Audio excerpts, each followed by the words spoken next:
Já o tempo, porque antes disso gostava de fazer uma interpelação à mesa sobre a condição dos trabalhos, sobre esta questão da tolerância nos tempos. Não temos a opor, aliás, achamos que a Comissão e o Parlamento têm a ganhar com a flexibilidade.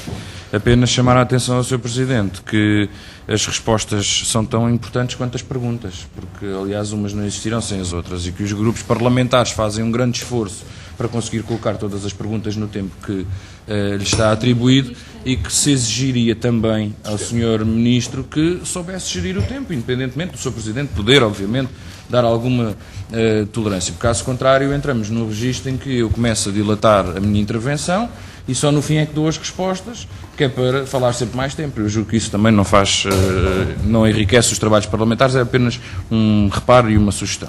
Sr. Presidente, simplificando e tentando usar o menos tempo possível para resumir o que disse, acho que a tolerância a existir deve ser exatamente igual para todos os intervenientes desta nossa audição. Sr. Ministro, Srs. Secretários de Estado e Srs. Deputados, nós temos vindo a dizê-lo ao longo do tempo, nós, Grupo Parlamentar do Partido Comunista Português, e as evidências, infelizmente, vão-nos, como vamos estando habituados, vão-nos dando razão.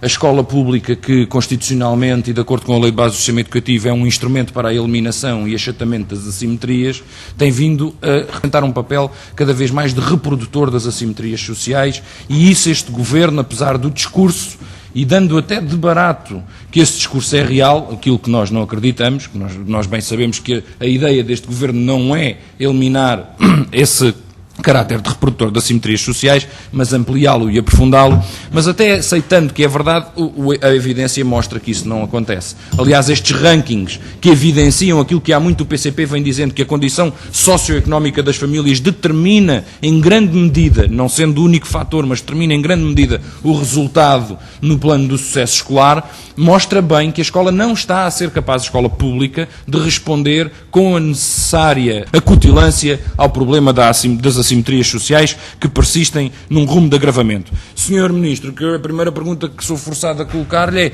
como é que com 700 milhões a menos no orçamento, com mais escolas encerradas, com mais instituições e com novas, certamente, alargamento do desemprego docente, com medidas de empobrecimento da escola pública, vai conseguir resolver este problema fundamental do combate à assimetria e do aprofundamento da qualidade do ensino. É com mais mega-agrupamentos? É com menos uns poucos milhares de escolas do ensino básico a funcionar? É com mais miúdos nas turmas? É com menos professores?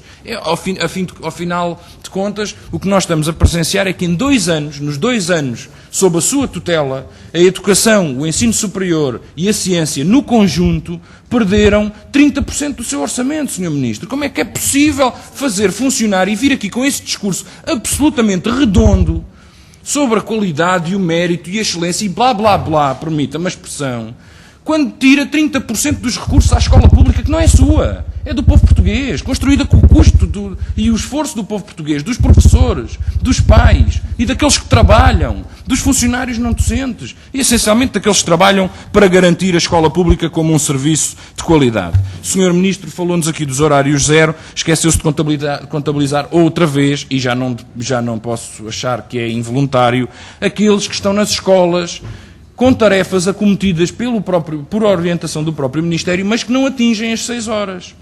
E, portanto, continuam, para todos os efeitos, a estar num contingente de horário zero, e que são muito mais de 1000, Sr. Ministro. Da última vez disse-me, mas isso é a mesma coisa que o horário zero. Sr. Ministro, é de acordo com a lei, mas alarga esse número que aqui nos disse, porque são aqueles que, estando com horário zero, estão a desempenhar algumas tarefas e por isso puderam ficar nas escolas, mas ainda não têm 6. E, portanto, se este Governo, eventualmente, lá vem os comunistas com os seus fantasmas, quiserem empurrar professores para a mobilidade especial, coisa que o Sr. Ministro jura a pé juntos que não fará, mas que a lei já permite, quando este Governo eventualmente quiser fazer tal coisa, estes professores que estão nas escolas e que o Sr. Ministro agora não está a contabilizar como horário zero, vão ser contados como horário zero e podem ser empurrados para a mobilidade especial. Sr. Ministro, nos últimos 2 anos reduziu de 30 mil para 15 mil o número de professores contratados nas escolas, nos últimos 4 anos, para ser mais correto, e o Sr. Ministro diz-nos que não pode garantir o emprego a todos aqueles que querem ser professores. Sr. Ministro, antes disso, dizer-lhe uma coisa. Há professores a menos para os níveis de insucesso que temos em Portugal. Exatamente. Primeira questão.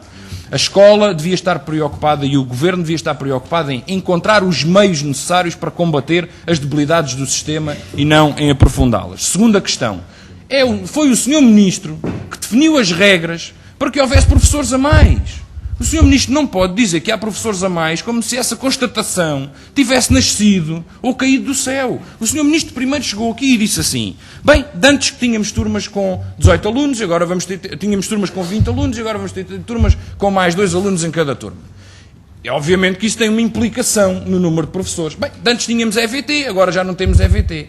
Isso também tem uma implicação. E agora sim o Sr. Ministro diz que há professores a mais. É preciso também ter um grande descaramento para fazer este exercício, Sr. Ministro. E eu gostava de lhe perguntar sobre, precisamente, o regime de vinculação, porque é uma questão central. O Sr. Secretário de Estado veio aqui, o Sr. Ministro vem aqui, cada vez que tentamos obter algum esclarecimento sobre esta matéria, é como tentar integrar a função exponencial. O resultado é sempre o mesmo, não conseguimos nada das tentativas de esclarecimento. O Sr. Ministro tem que dizer, neste Parlamento, quais são os moldes, o modelo que está a pensar para este regime excepcional de contratação.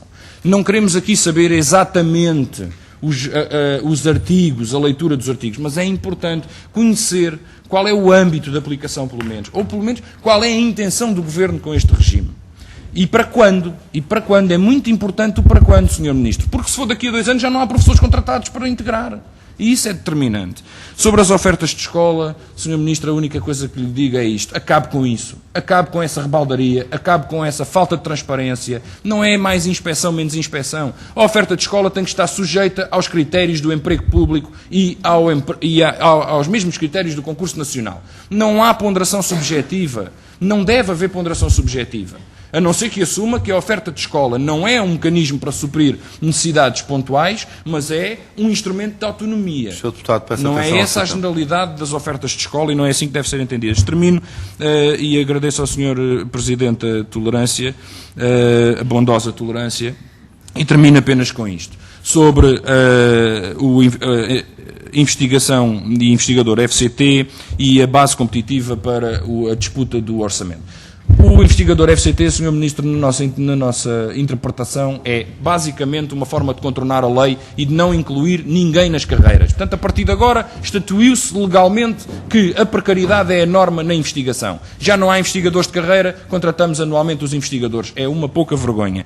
Sobre as unidades de investigação, termino. É verdade, Sr. Ministro, que as unidades de investigação, nomeadamente laboratórios associados e as unidades de investigação também nas universidades, ainda que não acreditadas como laboratórios associados, mas que disputam anualmente um orçamento competitivo, mas têm um orçamento estrutural, vão deixar de ter um orçamento estrutural e passar a ter apenas um orçamento competitivo. Isto é verdade, é que isto liquidará grande parte do nosso tecido no plano dos laboratórios associados. Muito obrigado, Sr. Presidente.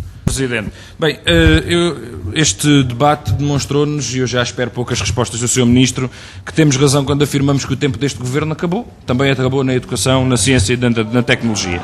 Aliás, isso é bem demonstrado até pelo desespero e pela forma quase de um contorcionismo pouco reto, quando invocam inclusivamente os acordos sindicais. Oh, Sr. Presidente, eu nem consigo ouvir-me a pensar. Tem toda a razão, tem toda a razão. Obrigado, Sr. Presidente. Quando invocam inclusivamente acordos sindicais para ofender os direitos e a dignidade na contratação de professores. O Sr. Secretário de Estado lembrou-se da negociação sindical para a oferta de escola, mas aquilo que aqui propusemos foi acabem com a ponderação subjetiva na oferta de escola. Não foi acabar com a oferta de escola. Acabe com a oferta de escola, era o ideal. Mas o Sr. Secretário de Estado esqueceu-se de outras negociações coletivas e o Sr.